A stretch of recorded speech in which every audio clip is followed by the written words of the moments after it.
Valérie Michaud. Bonjour Jean-Philippe. Valérie Michaud, vous êtes docteur en sciences de gestion et du management. Vous êtes professeur à Neoma Business School. Tout à fait. Émission Revue française de gestion Némésis, les chercheurs en gestion prennent la parole et invitent les politiques à se saisir d'un certain nombre de sujets. Votre sujet, c'est que la transition énergétique ne peut pas être pensée sans penser le territoire. Il faut territorialiser la transition énergétique. Alors, qu'est-ce qu'on entend peut-être d'abord par une territorialisation de l'action publique, pour faire plus généralement ?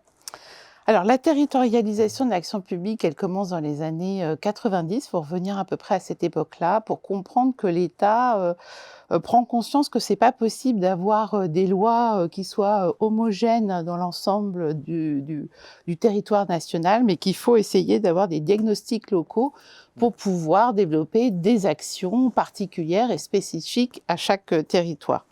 Alors ça va se développer dans tous les domaines, ça va se développer dans le développement durable, mais aussi en innovation, dans l'enseignement supérieur, dans l'emploi, dans la santé, dans le handicap, et ça va arriver jusqu'à nos jours.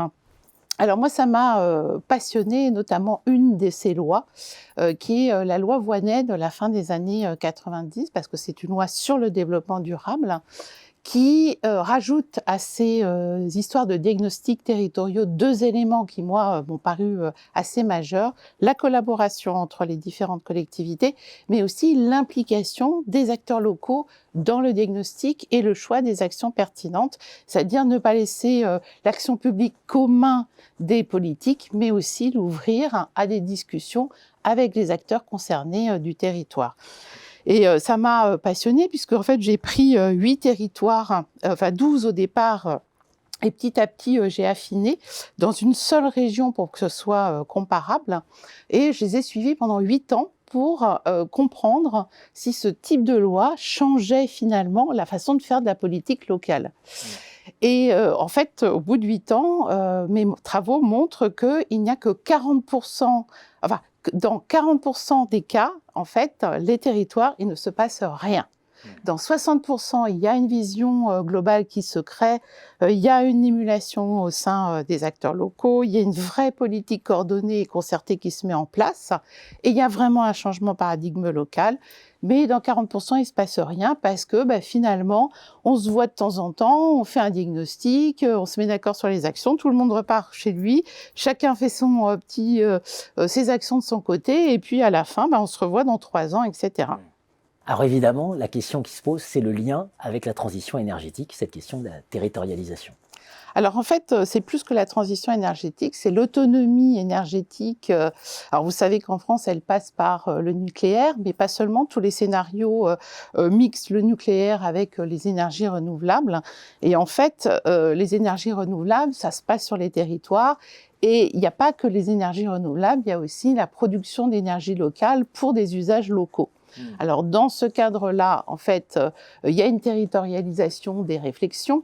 Et par exemple, il y a les plans climat, air, énergie qui sont en train d'être développés en France et qui discutent des problématiques du style, finalement, qu'est-ce qu'on pourrait faire comme production d'énergie à partir de nos déchets ?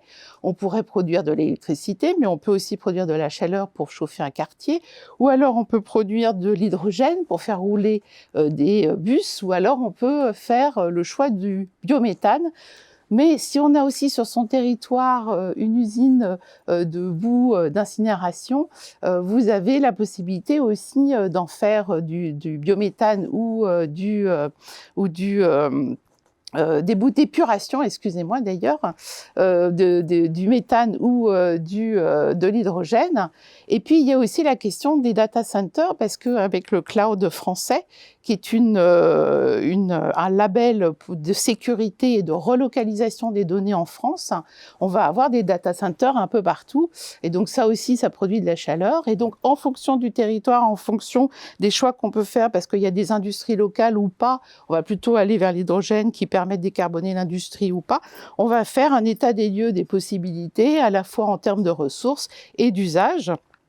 Et c'est en train de se passer en ce moment, puisque il y a à peu près 11% des territoires qui ont déjà commencé à mettre en place des plans climat, air, énergie. Il y en a donc 90% qui sont en cours d'élaboration ou sur le point de commencer. Et c'est vraiment le bras armé de cette autonomisation de la France au niveau énergétique. Et c'est pour ça que je pense que c'est un élément important du débat politique aujourd'hui. Absolument. Réussir la territorialisation de la transition énergétique, un enjeu politique. Merci à vous, Valérie Michaud. Merci Jean-Philippe.